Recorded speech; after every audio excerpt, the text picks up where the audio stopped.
아멘. 형제님 기도 말씀처럼 오늘 모임에 참여해 주신 주님 앞에 감사드리고 온 땅에 진리를 찾는 많은 영혼들이 있는데 모든 이들에게도 동일한 은혜가 임하는 축복된 집회가 되도록 집회를 주장해 주시기를 바라며 우리들이 사명감을 가지고 추수를 마감하는 그런 사역자들로서 그 사명을 잘 감당해낼 수 있도록 이 무리에게 주님의 그 강한 영과 당대한 마음을 주셔서 많은 사람들에게 나아가서 할 수만 있으면 말씀을 전하는 그런 증인들로 다 세움을 입는 축복된 시간이 되도록 집회를 주장해 주시기를 주 이름으로 기도합니다. 아멘. 요한복음 4장 43절에서 54절 큰 중심 주제는 지난 화요일 날 3시간 동안 말씀을 나눴고 이것은 하나님의 비밀한 우주 경영에 관한 암시를 해놓은 말씀이다 라는 것을 잘 이해를 하시고 오늘은 자료 말씀의 5페이지 들어가도록 하겠습니다.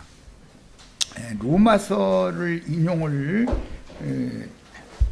했는데 로마서 11장 오늘은 26절 25절에는 이방의 충만한 수가 들어오기까지 이스라엘의 더러는 우준하게 되었고 그들이 좋은 감람나무이신 그리스도께로부터 찍힘을 받아서 버림받은 자리에 돌감람나무 즉 아담에게 속한 첫 아담에게 속한 혈과 육에 있던 이방인들을 잘라다가 그 자리에 접을 붙여서 참 이스라엘, 영적 이스라엘이 되게 하신 비밀의 내용을 바울 사도가 지금 로마서를 통해서 증거를 하는 내용입니다.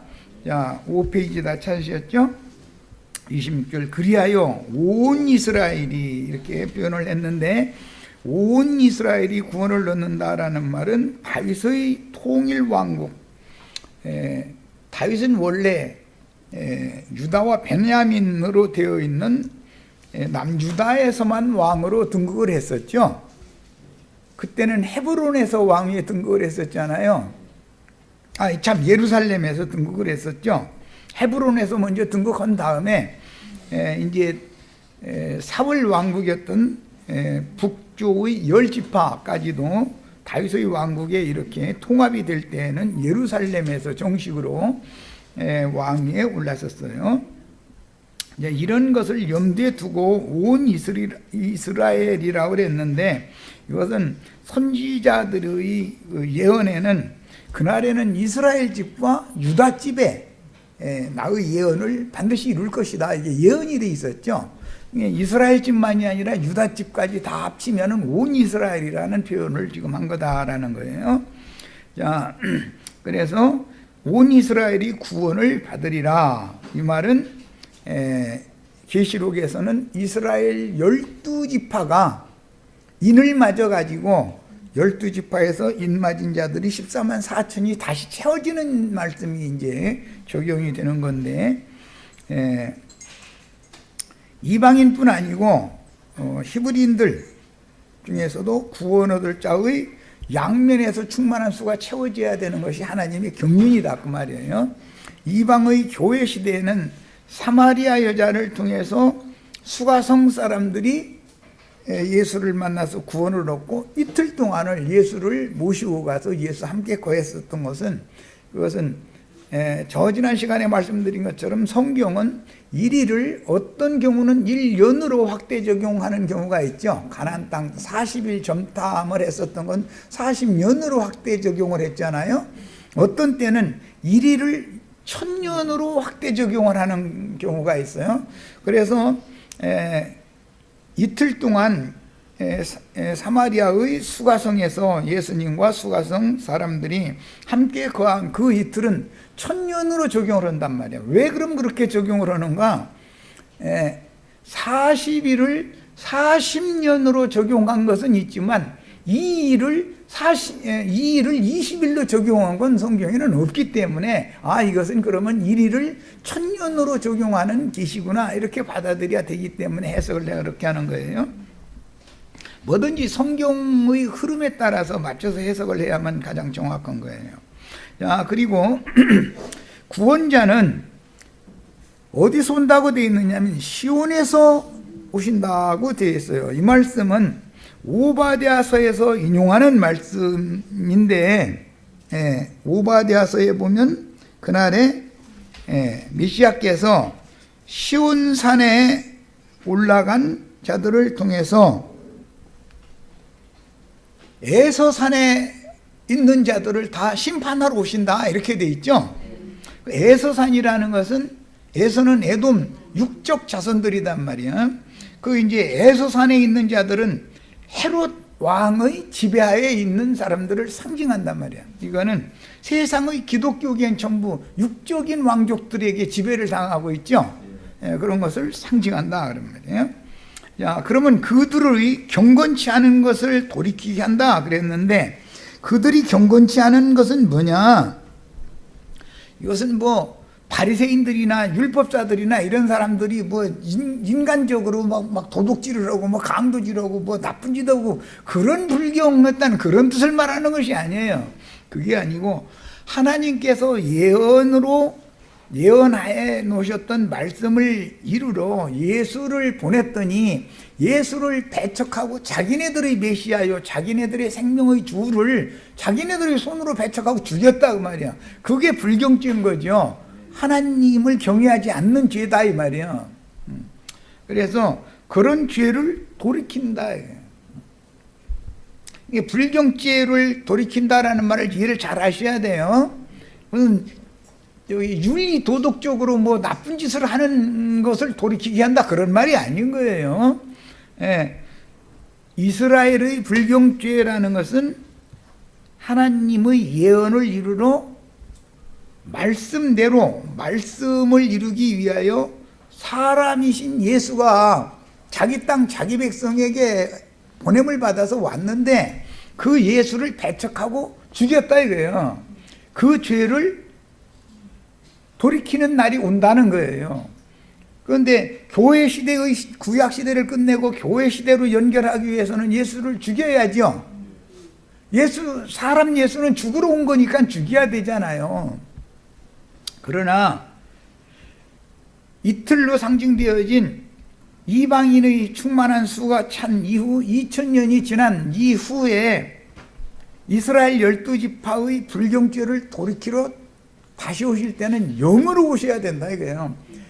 사람의 능이나 사람의 어떤 힘으로 되는 게 아니고 오직 신앙을 회복하고 하나님의 나라에 들어가고 구원을 얻고 하는 문제는 여호와께서 그분의 신을 부어주심으로 그분의 영으로 그분의 신으로나 되는 것이지 사람의 어떠함으로 이건 될 수 있는 문제가 아니다 이거예요. 이제 이런 말씀은 이미 스가랴 12장 10절에서 14장 끝절까지 쭉 예언이 됐고, 오늘은 상기하는 의미에서 스가랴 12장을 가서 찾아보시고 읽겠습니다. 한번 더 읽고 오겠습니다. 인을 치느라고 그래요. 스가랴 12장 10절부터 봅니다. 찾으셨죠?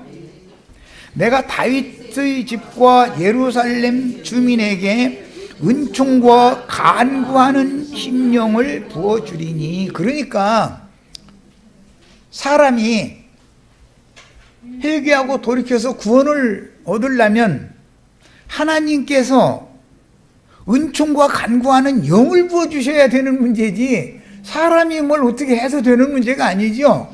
사람이 선행을 많이 하고 옳은 일만을 많이 하고 그렇게 해서 이게 되는 게 아니잖아요. 지금 성경은 하나님의 신을 어떻게 붓느냐, 육체들에게 붓느냐 이걸 말하고자 하는 것이지 사람이 선행을 행하느냐 율법을 다 잘 행하느냐 그걸 말하는 것이 아니단 말이야. 말하고자 하는 의도를 성경책 침 묻혀가지고 많이 남기라 했더니 아직도 안 남겼구만. 여태 뒤적거리는 것이. 앞으로는 시간 안 줘. 이제 시간 없어 나는. 예. 1323페이지 구약성경. 자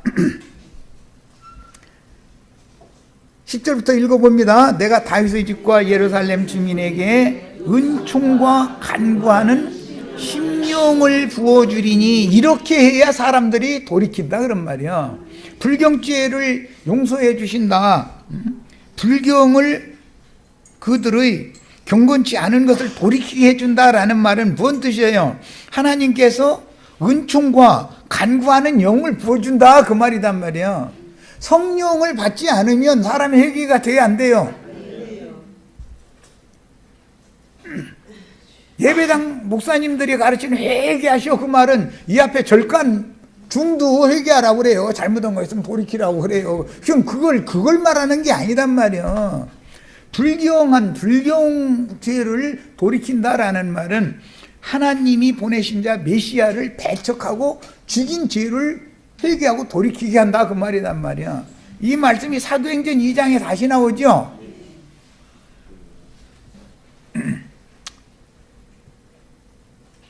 자, 그들이 그 찌른 바 그를 바라보고는 인자로 오신 예수님은 이미 죽은 거잖아요. 그랬는데 그분을 바라보려면 성령이 되어서 오신 그분을 볼 수 있는 계시 영이 깨나야 되는 거 아니에요. 그를 위하여 애통하기를 독자를 위하여 애통하듯 하며 그를 위하여 통곡하기를 장자를 위하여 통곡하듯 하리로다. 그날에 예루살렘에 큰 애통이 있으리니 이것이 사도행전 2장에 이 말씀 1차적으로 실현됐죠. 예루살렘에 절기 지키러 모인 사람들에게 성령의 말하게 하심을 따라서 베드로와 11사도가 서서 예루살렘에 절기 지키러 온 무리에게 이 말씀을 인용해서 전도를 하니까 형제들아 그리하면 우리가 어떻게 해야 구원을 얻겠느냐 해가면서 돌이켰잖아요. 그 말은 무슨 뜻이에요? 사도들이 받은 영이 그들에게도 지금 전달되고 있다 그 말이잖아요. 무기토 골짜기 하다드림문에 있던 애통과 같을 것이라. 이건 무기토 골짜기 하다드림문에 있던 애통이라고 하는 것은 말라기 선지자 때 큰 지진이 나가지고 이제 한 것과도 관계가 되고, 여기서 지금 무기토 골짜기 하다드림문의 애통이라고 하는 것은 그 유대 나라의 신앙을 회복하는 그 왕 중에 다윗 왕 후대에서 가장 큰 성군이 누구였어요? 요시야 왕이죠. 요시야 왕이 무기토 골짜기에서 애굽 왕 소의 군대를 이렇게 막다가서 전사당했잖아요. 갑자기. 그래가지고 온 백성들이 다 그 시체를 예루살렘으로 매 올리면서 애통했었던 거예요. 그것을 염두에 두는 말이에요. 그것이 비유다 이거예요. 표적했다는 말이에요. 예수가 세상에 대하여 죽은 거단 말이에요. 애굽 왕의 손에 죽은 거 상징이다 이거예요. 그것에 대해서 애통을 한다. 그런데 그 예수를 자기네들이 손으로 죽였기 때문에 애통을 한 거잖아요. 그 얘기예요. 자, 온 땅 각 족속이 따로 애통하되 다윗 족속이 따로 하고 그 아내들이 따로 하고 나단 족속이 따로 하고 그 아내들이 따로 하고 레위 족속이 따로 하고 뭐 쭉 가서 시므이 족속이 따로 하고 뭐 모든 남은 족속이 각각 다 따로 회개를 한다는 거예요. 이것은 이스라엘 12지파가 다 각각 회개한다 지금 그 말이단 말이야. 이 말씀이 1차적인 실현은 사도행전 2장에서 4장 사이에 1차적으로 실현이 되는 거예요. 사도행전 2장에서 4장 사이에 실현되었던 그 말씀은 오는 천년 왕국이 실현되기 바로 직전에 인마진 이스라엘 12지파의 증거를 들으면 신앙을 회복하게 될 혈통적인 이스라엘 12지파에게 완성적으로 그것이 적용이 되는 거단 말이에요. 항상 먼저 이루어지는 것, 첫 번째 이루어지는 것은 앞으로 될 좋은 일에 대한 표적인 것이지 완성이 아니에요. 두 번째, 혈통적인 택한 백성들이 진짜로 이렇게 따로따로 12지파가 다 회개하고 돌이키면은 이 말씀이 완성되는 것이단 말이에요. 이제 이런 이치를 알고, 그날에는 죄와 더러움을 씻는 셈이 다윗의 족속과 예루살렘 주민을 위하여 열리리라 그랬어요. 그런데 이것은 사도행전 2장에서 1차적으로 이것이 첫 번째로 적용이 됐어요. 그런데 이것을 완성적으로 적용하는 것은 교회의 추수가 끝난 다음에, 즉 이방인의 때 끝에 회복될 이스라엘 12지파, 입맞은 이스라엘 12지파에게 이것이 완성적으로 적용되는 일이다, 그런 말이에요. 이런 하나님의 경륜을 알고서 성경을 봐야 되는 거예요. 자, 요한복음 4장으로 이제 다시 펴놓습니다. 자, 27절. 내가라는 것은 성령이 되신 예수 여호와 하나님을 말하는 거예요. 내가 그들의 죄를 없이 할 때에, 그들의 죄라는 것은 인자 예수를 배척하고 죽였을 뿐 아니라 그 후로 사도들의 증거를 배척하고 더러는 죽이고 해서 충만의 수를 채웠던 자들이단 말이야. 이틀 동안에 한 일이요, 이것이. 유대인들이 한 일이 이거란 말이야. 그런데 사도행전에서는 혈통적인 유대인들에게 그렇게 한 것이지만, 그 이후로는 계시록에 가서는 자칭 유대인들이 이런 짓을 한 것이란 말이에요. 계시록에서는 혈통적인 유대인 얘기가 아니죠. 자칭 유대인의 회, 그들은 자칭 하나님의 종들이라고 그러지만 그게 다 거짓말하는 것이고 사실은 사탄의 무리다, 사탄의 회당이다 그랬어요. 그들이, 그러니까 교회 시대 전 기간 동안도 이 똑같은 영을 받은, 예수를 죽이고 사도들을 박해해서 죽였던 그 영을 받은, 즉 이제 열병 걸린 건데, 열병 걸려서 그 짓 하는 거예요. 그들이 생각할 때는 하나님을 섬기는 예예요. 그게 하나님께 충성하느라고 이렇게 한 거예요. 그런데 그들의 그 불경죄라는 게 이제 열병 걸려서 종교성 때문에 그런 건데, 그들의 죄를 없이 해주는 날이 이른다는 거예요.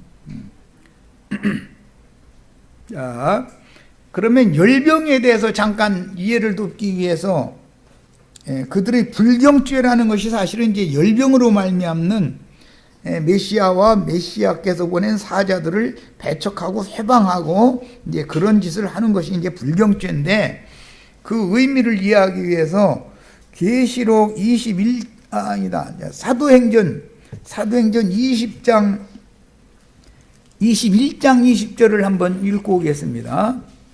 열병을 설명하느라고 그래요. 열병. 지금 헤롯의 하인의 아들이 열병 걸려가지고 거의 죽게 됐던 상태에서 고침받는 얘기잖아요. 열병이라는 게 무언가를 지금 설명하려고 그래요. 사도행전 21장 20절, 사도행전 21장 20절 보겠습니다. 그들이 듣고 하나님께 영광을 돌리고, 이건 이방인들은 듣고 하나님께 영광을 돌리는데, 바울들어 이르되 형제여 그대도 보는 바에 유대인 중에 믿는 자 수만 명이 있으니, 그때 당시 초대교회 사도시대에 예루살렘에 믿는 이들이 수만 명이 있었는데, 그 많은 수만 명 중에는 진짜 곡식은 몇 명 안 되고 전부 가라지들이었다 이거예요. 수만 명이 있으니 그 수만 명이 다 율법의 열심을 가진 자라 그랬어요. 믿음의 열심을 가진 자들이 아니고 율법의 열심이 있는 자들이 수만 명이요. 그런데 믿는다고 사도들과 함께 다 구름대 같이 대회로 모여서 막 하나님께 영광 돌린다고 막 이뤄가면서 했다 이 말이야.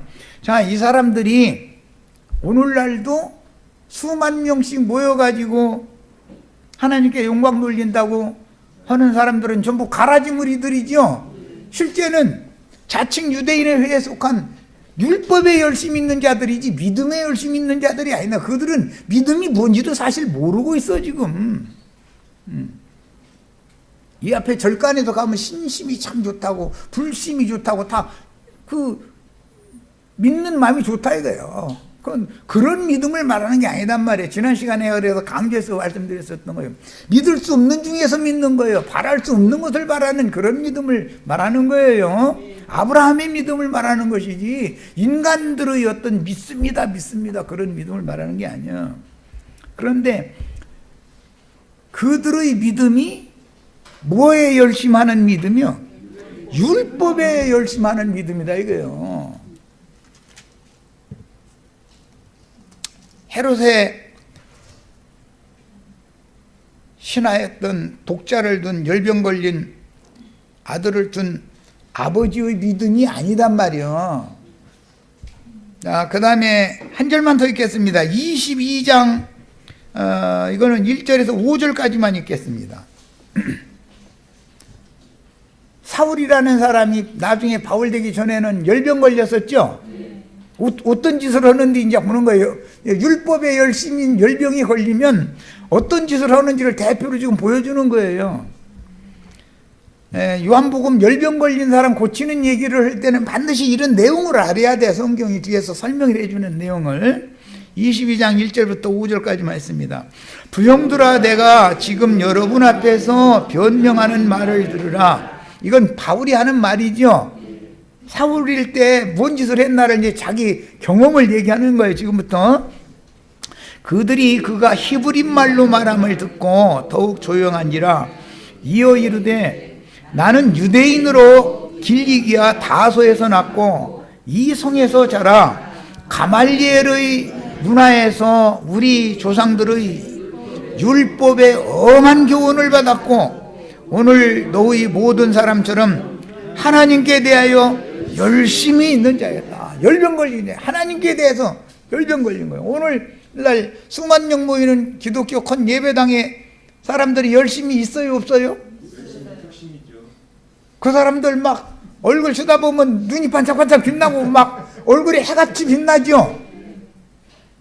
그들 나름대로 기뻐서 그러는 거예요, 그게. 그리고 그들의 생각에는 지금 형제 자매들이 가서 전도하면 그 이단이도만 하면서 이제 돌 던지죠. 그런데 왜 돌을 던져요? 자기네들이 사랑하고 자기네들이 충성하는 그 하나님께 충성하고 그 하나님의 율법을 지키느라고 그러는 거예요. 내가 이 돌을 박해하여, 이 돌하는 건 예수 믿는 믿음의 돌을 지금 말하는 거예요. 이 돌을 박해하여 사람을 죽이기까지 하고 누구를 죽였어요? 스데반 죽였죠. 남녀를 결박하여 옥에 넘겼느니 이에 대제사장과 모든 장로들이 내 증인이라. 왜? 대제사장한테 가서 그런 일을 할 수 있도록 그 권위를 위임해달라고 해가지고 찡받아가지고 다니면서 그 짓을 한 거잖아요. 목사증 있는 사람들은 그러면 뭔 짓을 하러 다니는 거예요, 그 사람들이? 믿음의 도를 대적하고 회방으로 그 짓을 하는 거예요, 지금. 이것을 알아야 된단 말이에요. 이런 얘기를 하면은 목사들이 아주 기가 막힐 거예요. 우리가 지금 하나님을 위해서 충성을 다하고 있는데 우리를 이렇게 나쁘게 말을 하고 그 사람은 말이야 완전 입만 벌리면 우리 목사들 지도만 이러고. 정신 차려야 돼. 성경이 말하는 의도를 정확하게 알아야 되는 거예요. 자, 이제 자료 말씀으로 갑니다.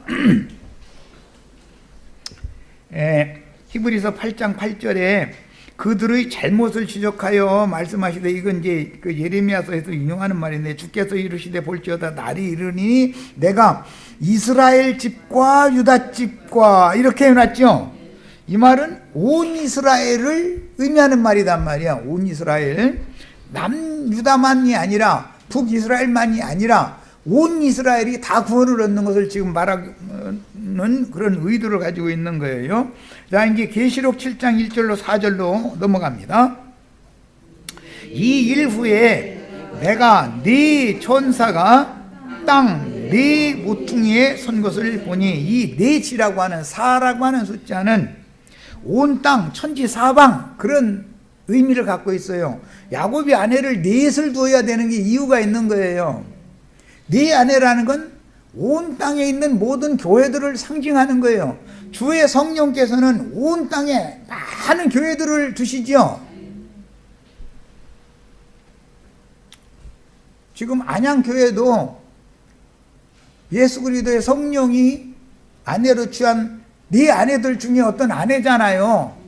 그런데 이제 많은 아내들이 있어도 첩이냐 본처냐가 중요한 것이고, 율법의 아내냐 은혜의 아내냐 이것도 또 중요한 것이고, 이것은 이제 다음에 설명을 할 거예요. 뭐 설명하지 않아도 알아들어야 돼. 예. 왜 그러면 네 아내를 얻어야 되는가? 온 땅에 있는 모든 교회들을 통해서 12 이기는 자들 12아들을 낳아야 이스라엘 12지파를 이룰 수 있기 때문에 그렇게 하는 거예요. 하나님이 야곱에게 네 아내를 얻어서 12아들 낳게 하신 것도 다 아무 생각 없이 하나님이 그렇게 한 게 아니에요. 그게 다 표적이 되는 것이죠. 자, 땅의 네 모퉁이에 선 것을 보니, 이제 천사가 온 땅, 온 지구상에 지금 심판의 천사가 대기하고 있다 그 말이에요. 심판의 영이 대기하고 있는 거예요.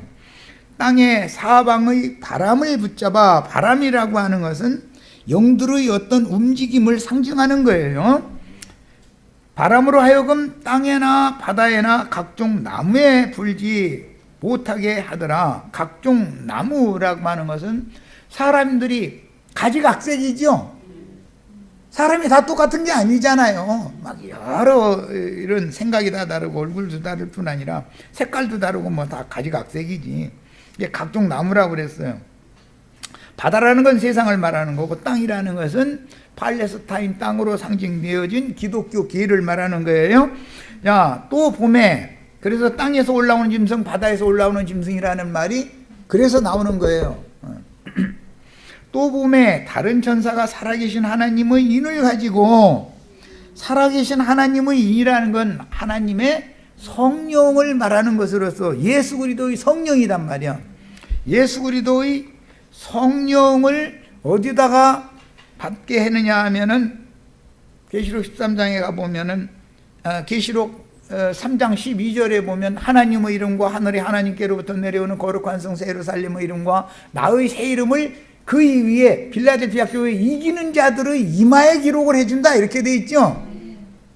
그러면 반대로 마귀도 짐승들을 통해서 기독교인들의 이마에다가 지금 짐승의 이름을 기록하고 있잖아요. 짐승의 이름이 기록이 되어지면 짐승의 것이다, 마귀의 것이다 라는 확증이 되는 것이고, 어린 양의 새 이름이 이마에 기록이 되면 세뇌당한다 그러는데 인쳐진다 이 말이에요.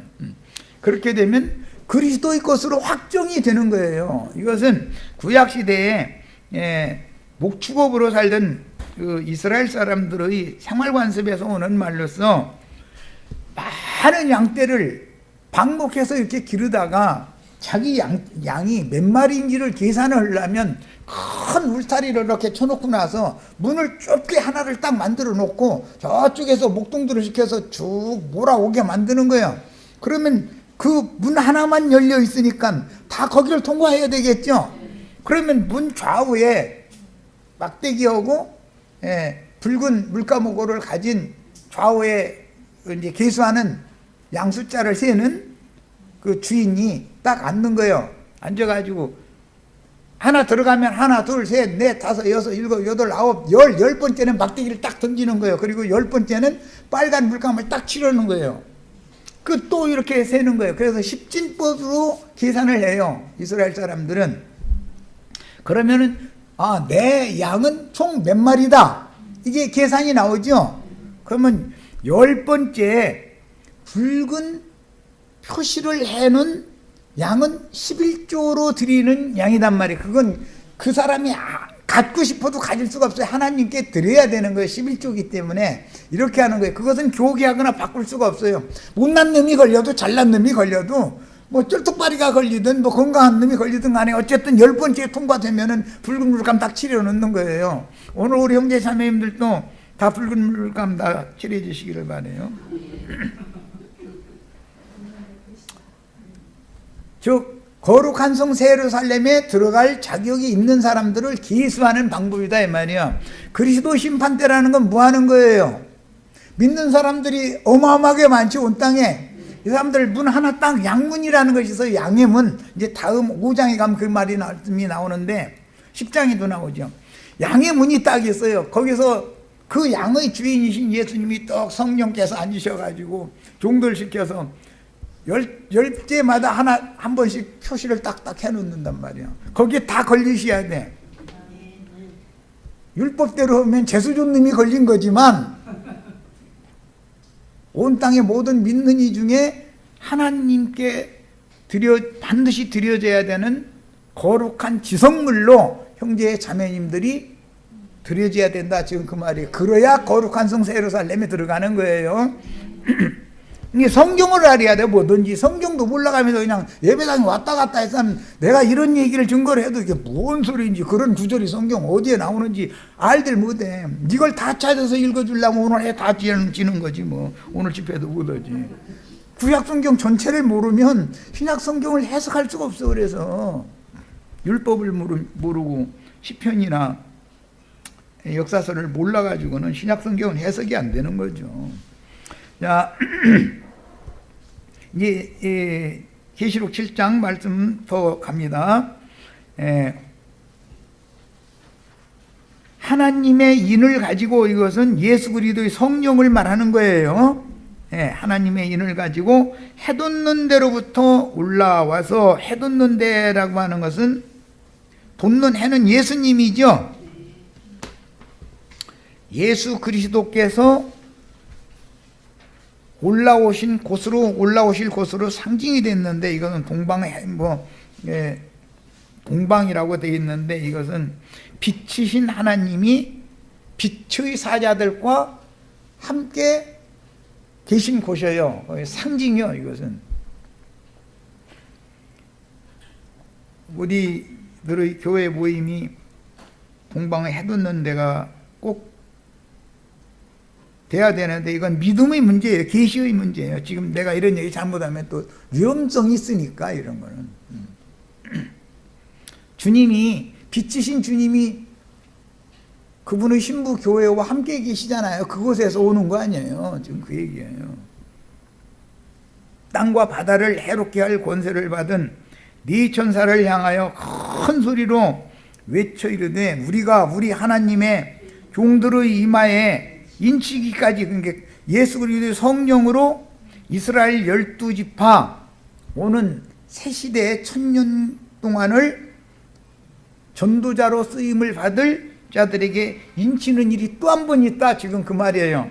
야, 이 일은 이미 예수 그리스도의 성령께서 그분의 제자들을 갈릴리의 한 산으로 다 불러 모아가지고 거기에서 모든 민족 땅 끝까지 나아가서 복음을 전하도록 인을 쳐서 파송을 했죠.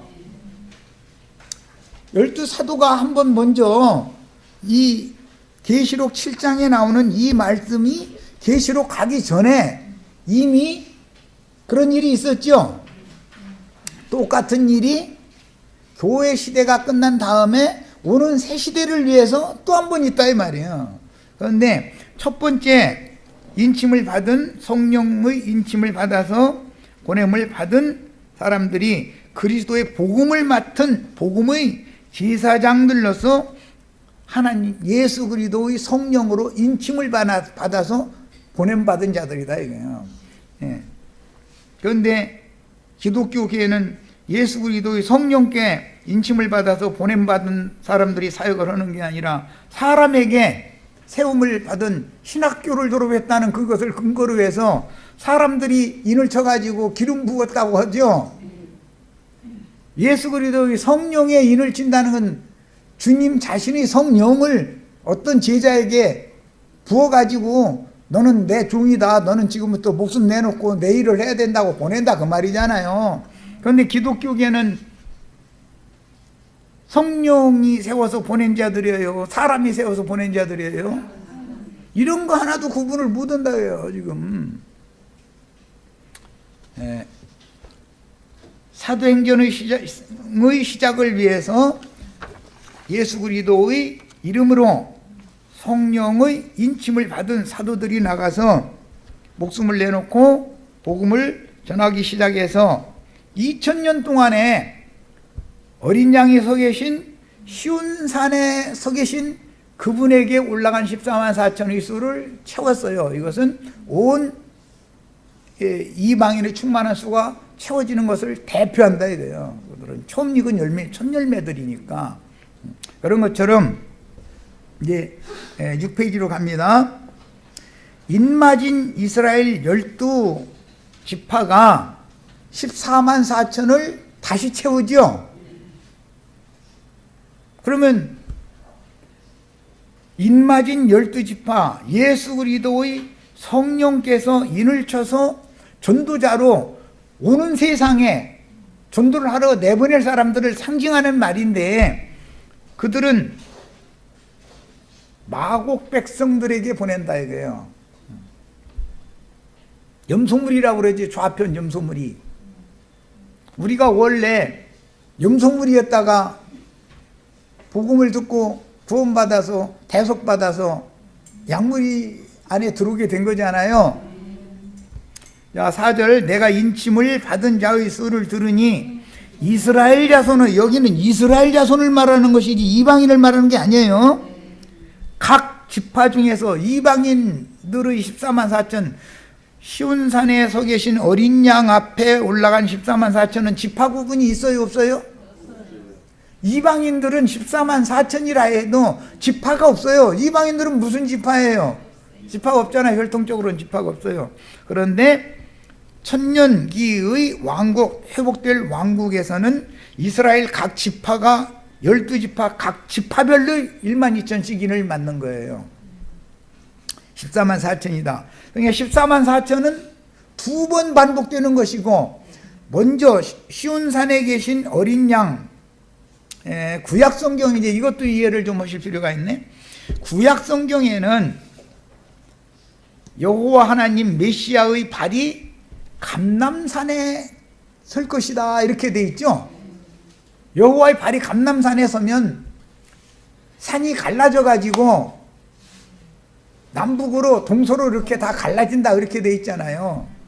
그것은 사도행전 2장에서 예수님이 제자들을 데리고 승천하실 때 감람산에 그분이 발이 서 있었죠. 감람산에서 승천하셨잖아요. 1차적으로 이렇게 이루는 거예요. 그런데 육신으로 오셨던 인자 예수와 사도들의 관계에서는 구약 성경의 예언이 이루어져야 되니까 감람산에서 승천을 하는 걸로 이루어졌지만, 신약 성경에서는 예언되기를 온 이스라엘의 구원자는 시온에서 오신다고 돼 있지 감람산에 오신다고 돼 있지가 않잖아요. 그러니까 우리는 하늘의 시온산에 이른 자들이 되어 있어야지요. 하늘의 시온산에서부터 오신다 이거예요. 어린 양은 계시록에서는 하늘의 시온산에서 계신다고 돼 있지 감람산에서 계신다고 돼 있지가 않아요. 그러니까 이건 경륜의 전환이단 말이야. 감람산에 서시는 것은 예수 그리스도의 성령께서 사도행전 1장에서 구약 성경의 예언이 실현을 시키는 거예요.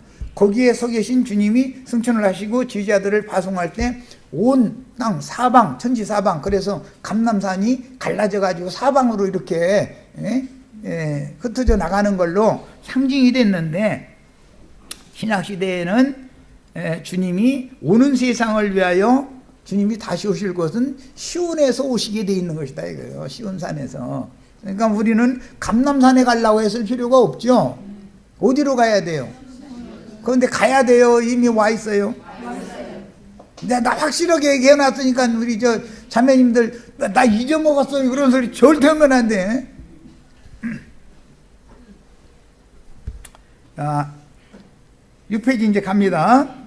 헤롯의 신하였다가 메시아 곧 그 그리스도인 예수의 제자가 된 열병에 걸려 죽게 되었던 독자의 아비는 이방인 교회 추수가 끝난 후에 반드시 신앙을 회복하여 약속의 땅의 기업을 되찾게 될 인마진 12지파에 속한 하나님의 종 선지자들을 대표한다. 아버지라는 것은 그 12 자손들에 대한 대표다 이거예요. 지금 여기서는 그의 증거를 듣고 예수를 메시아로 믿은 그의 온 집은 온 이스라엘 집에 대한 상징이었다 이거예요.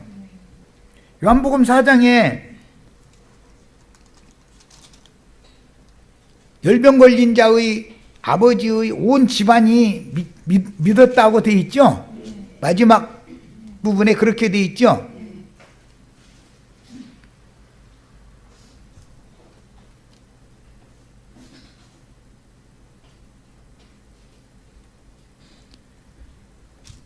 (53절) 하반부. 자, 요한복음 4장 53절 하반부를 읽어보겠습니다. 그의 아버지가, 그 애는 누구예요? 열병 걸린 아들이죠. 열병 걸렸다 고침받은 아들이에요. 아버지가 예수께서 네 아들이 살아있다 말씀하신 그때인 줄을, 그때라는 건 어제 저녁 7시경을 말하는 거예요. 네, 줄을 알고 자기와 그 온 집안이 다 믿으니라.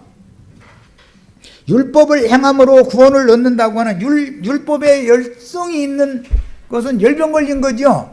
이제 율법으로 하나님의 영광에 가는 것이 아니다라는 걸 명확하게 알고 예수 그리스도의 성령이 이스라엘 12지파에게도 부어지면 그들도 믿음으로 말미암아 하나님의 영광에 이르는 길을 새로운 신앙생활을 하게 된다 그런 말이에요. 영적인 신앙인들이 되는 거죠.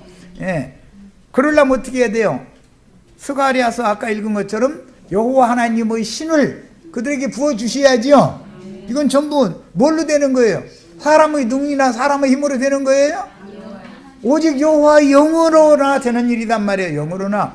여호와의 영이 이방인들에게 부어지면 이방인들, 말씀도 모르는 이방인들도 구원을 얻어서 그 수를 채울 수 있는 능력이 있는 분인데 이미 말씀을 다 아는 사람들이요. 말씀의 적용을 못할 뿐이지 믿음으로 화합하는 것을 못하는 것뿐이요. 이 사람들한테 믿음으로 화합을 하게 하려면 그분의 영을 부어주면은 금방 깨닫고 딱 돌아선다 그런 말이에요. 자, 그러므로 첫 번째로, 자, 이제 자료로 다시 갑니다. 자기 땅, 자기 백성들에게 와서는 배척을 받지만 예수님이 독자로 오셨을 때는 당연히 배척받아야만 성경이 이루어지죠. 배척받고 죽임당하지 않으면 구속이 이루어지지 않기 때문에 하나님의 말씀을 이룰 수 없잖아요.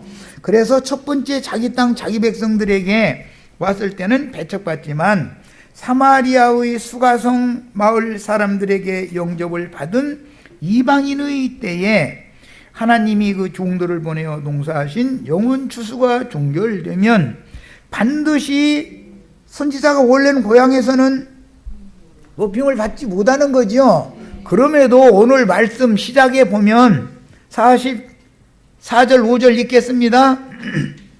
친히 증언하시기를 선지자가 고향에서는 높임을 받지 못한다, 존경을 받지 못한다 하시고, 그렇게 말씀하시고 갈릴리에 두 번째로 이르심에 갈릴리인들이 그를 영접을 하더라는 거예요.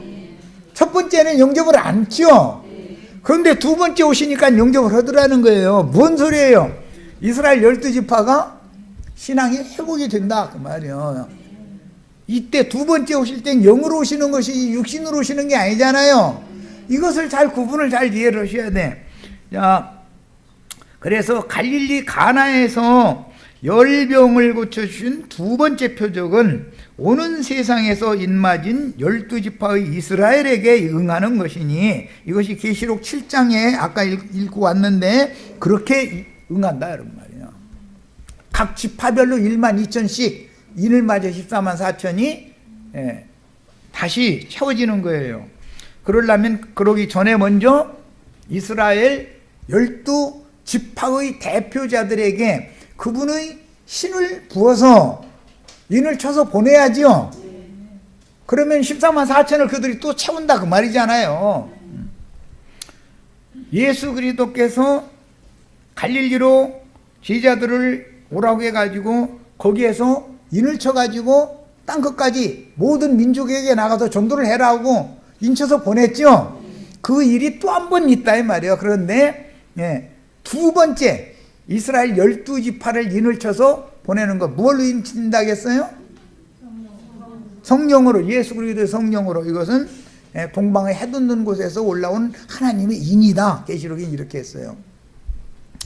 예수 그리스도의 성령으로 오는 천년기의 왕국을 열기 위해서 사역을 해야 될 사람들을 또 위임을 딱 해서 보낸다 이거예요. 제사장 직분을 해서 보낸다. 그럼 그들이 1000년 동안 14만 4천의 천열매를 다시 또 모으게 되면 구원 얻은 수가 또 충만하겠죠. 그 14만 4천에 속한. 이렇게 해서 그 1000년이 차면 이제 창세기 1장 1절에서 시작된 하나님의 구속사가 종결된다 이거예요. 더 이상 유대인 중에 이방인 중에 구원 얻을 충만한 숫자가 양면에서 다 채워졌으니까 이 쓰레기 같은 인간들 계속 더 살려놔두고 뭐 번성하게 할 필요가 있어요 없어요?